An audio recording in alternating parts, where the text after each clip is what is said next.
Bonjour, c'est Jérémy. Et Stéphane d'Alterea. Aujourd'hui, nous allons vous parler de massification de la rénovation énergétique des logements sociaux. Et plus particulièrement de la démarche Energiesprong.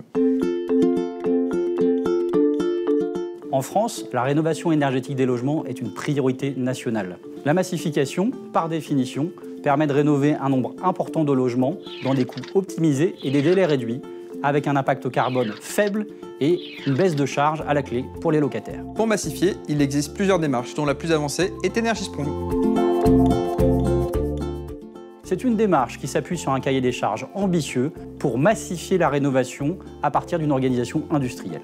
Tout commence aux Pays-Bas. Les acteurs du logement social sont confrontés à une baisse des aides financières de l'État, bien que la rénovation des logements sociaux soit une nécessité. Très vite, un intérêt commun est identifié entre la rénovation des bâtiments et le principe de préfabrication hors site. À grande échelle, cette logique permet de réduire les coûts et d'optimiser la qualité.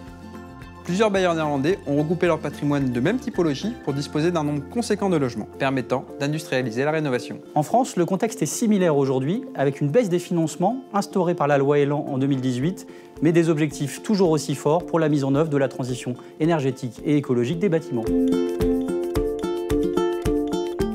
En effet, Energiesprong s'appuie sur le principe de la rénovation industrialisée. La rénovation industrialisée, mais qu'est-ce que c'est, Stéphane ? C'est la préfabrication en usine de composants qui sont ensuite transportés et assemblés directement sur site. Les avantages de ce mode de rénovation hors site sont multiples. Un meilleur contrôle de la qualité et une réduction des délais, une limitation de nuisances sur les chantiers et une maîtrise du coût carbone en favorisant des techniques de rénovation durable. Toute cette démarche questionne les chaînes d'approvisionnement, de production et de transport, mais aussi l'acte de rénover pour les acteurs traditionnels du bâtiment. La démarche Energiesprong suit un cahier des charges précis, défini selon 4 enjeux. Un bilan énergétique nul, E égale 0, des économies d'énergie qui permettent de financer le surinvestissement, des délais réduits, notamment grâce à la préfabrication, et surtout des logements attractifs, confortables et beaux pour leurs locataires. Tout d'abord, la démarche permet de développer un nouveau modèle économique à mi-chemin entre la réhabilitation et la construction. Cela passe par une augmentation du coût travaux, mais une optimisation du coût global sur un temps long, 25 à 30 ans par exemple. La recherche de recettes complémentaires via la contribution des locataires, la revente ou l'autoconsommation de la production locale d'énergie renouvelable, la bonification des certificats d'économie d'énergie.